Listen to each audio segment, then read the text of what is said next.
So I'm Christopher Gasson. I'm the publisher of Global Water Intelligence magazine in the UK.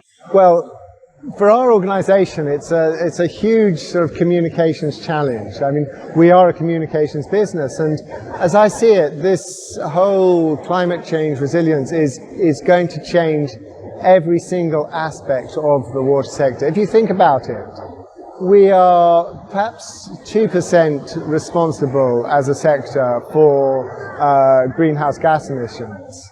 But in terms of climate change adaptation, the costs of that will fall 60% on the water sector.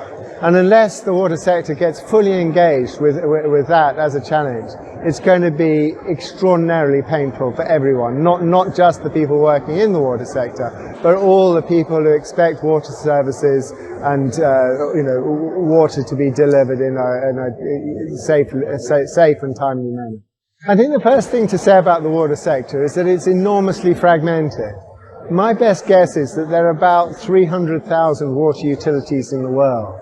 I mean, that's a hugely unnecessary number. When you think of a place like Singapore, which has got one for the whole country, there are other places where they're very small utilities which have no real access to, what is the best way of doing, resilience or, coping with climate change and so forth. So as I see it, that, at the heart of the water sector is this fragmentation.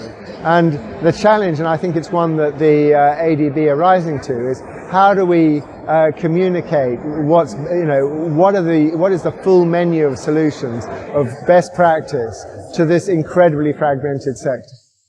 I think it's a matter of actually just bringing together all the stakeholders. I mean, today, for example, I was listening to somebody from the Amazon Web Services talking about how they are looking to help utilities with technologies for better resilience. And, this is something which I'd never heard of. And, they will put money in to help the utilities in the areas where they're building their server farms and so forth. And I think this is the thing, that there's a lot of different stakeholders. If we bring them all together in one sort of resilience hub, of people who've got interests in both the solutions as well as ability to provide them, I think it will give people what they need in order to solve the challenges they face.